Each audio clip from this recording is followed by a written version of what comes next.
yang prioritas hanya P1 ya Bu Elois, yang prioritas tuh hanya P1. P1 tuh memang dia disebut prioritas 1 karena mereka sudah lulus nilai ambang batas tes pada tahun 2021. Jangan lupa like, subscribe dan nyalakan loncengnya karena itu semua adalah gratis dan gak berbayar. Halo, selamat sore semuanya. Apa kabar? Semoga semua dalam keadaan sehat ya. Senang sekali saya bisa menyapa semuanya, Bapak Ibu guru di seluruh Indonesia. Sore ini sengaja saya luangkan waktu 1 jam atau 1,5 jam untuk bertemu dengan Bapak Ibu guru, untuk menyapa Bapak Ibu guru semua. Kenapa? Karena banyak sekali pertanyaan yang muncul pada saya di WA saya, di IG saya nggak sanggup lagi menjawab. Maka di live ini, acara sore ini, saya ya masih ada banyak pertanyaan, silakan bertanya dan nanti insya Allah saya akan jawab. Ini ada lagi pertanyaan. Jun Laterai, apakah benar info yang tersebar di media jika honor sudah 5 tahun mengabdi apakah tes lagi? Sesuai undang-undang ASN ini belum, jadi sesuai dengan undang-undang ASN memang itu diserahkan kepada mekanisme pemerintah daerah. Seleksi memang harus dilakukan, tapi seleksinya tidak harus tes.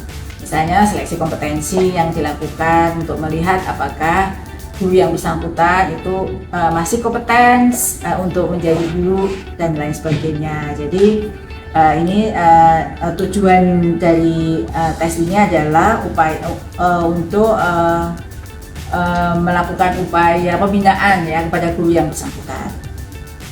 Kemudian ada pertanyaan nih dari Naning Arifin 1121. Assalamualaikum, saya dari SMA 1 Kraksaan. Bu, posisi saya sudah tergeser oleh swasta pada tahun 2022. Saya sudah berada di induk 12 tahun. Bagaimana nasib saya selanjutnya, Bu? Saya nggak tahu nih. Maksudnya sudah tergeser, sudah di induk. Berarti Ibu sekarang ada di sekolah induk ya? Sudah 12 tahun.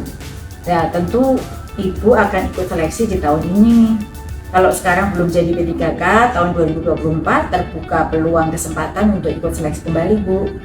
Jadi kalau masih di induk 12 tahun, status Ibu berarti P3. Ya, kalau bukan P3 ya Bu ya, kalau bukan P1 maka akan ikut di seleksi saat ini. Semoga Ibu puas ya dengan jawaban dari saya. Jadi ayo ngopi dulu supaya nggak stres. Bapak Ibu ya, ini saya mau nyicipin kopi dulu sesuai dengan tema hari ini, ngopi, supaya bisa menjawab pertanyaan Bapak Ibu dengan bening. Saya lanjutkan nyeruput kopi dulu. Ini ada lagi pertanyaan. Bu, apakah kami yang P3 status P di seleksi 2024 ini diprioritaskan? Karena masa kerja saya sudah 16 tahun di SNK. Jadi yang status P itu, yang prioritas hanya P1 ya Bu Elois, yang prioritas itu hanya P1. P1 itu memang dia disebut prioritas 1 karena mereka sudah lulus nilai ambang batas tes pada tahun 2021. Sedangkan yang statusnya P saat ini itu akan ikut tes lagi di tahun 2024 ya. Semoga Bapak Ibu mulai siap dari sekarang ya untuk mengikuti tes yang akan datang. Selanjutnya ada pertanyaan dari Pas sama Dania. Kapan guru swasta bisa ikut seleksi P3K?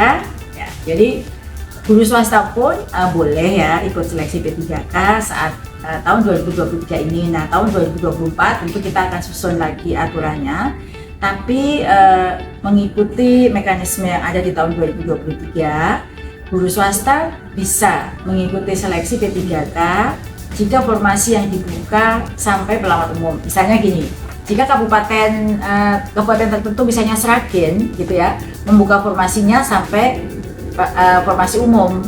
Jadi kalau ada formasi itu kan ada ya untuk P1, P2, P3 dan P umum dia membuka, maka disitulah kesempatan guru swasta, kemudian guru-guru lulusan PPG ya yang belum ada di Dapodik maupun guru-guru yang ada di Jabodetabek tapi masa kerja kurang dari 3 tahun itu boleh mengikuti.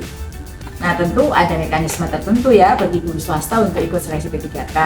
Salah satunya ya ada izin dari yayasan, karena Bapak Ibu kan masuk ke sekolah itu baik-baik sehingga harus izin dari yayasan.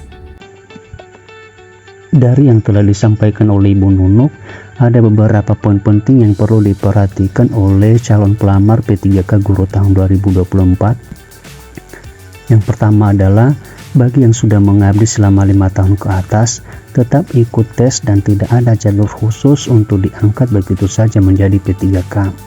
Yang kedua, yang menjadi prioritas utama adalah hanya P1, sementara P2 dan P3 tetap mengikuti seleksi dan boleh mengisi formasi apabila ada formasi kosong setelah seluruh pelamar P1 ditempatkan. Yang ketiga adalah guru swasta boleh ikut seleksi P3K, tapi hanya jika pemerintah daerah membuka formasi sampai pada P umum. So high, I'm hypnotized. What's up is down, what's left is right. Chasing stars and holding you. I can't see the end, but we'll see it through.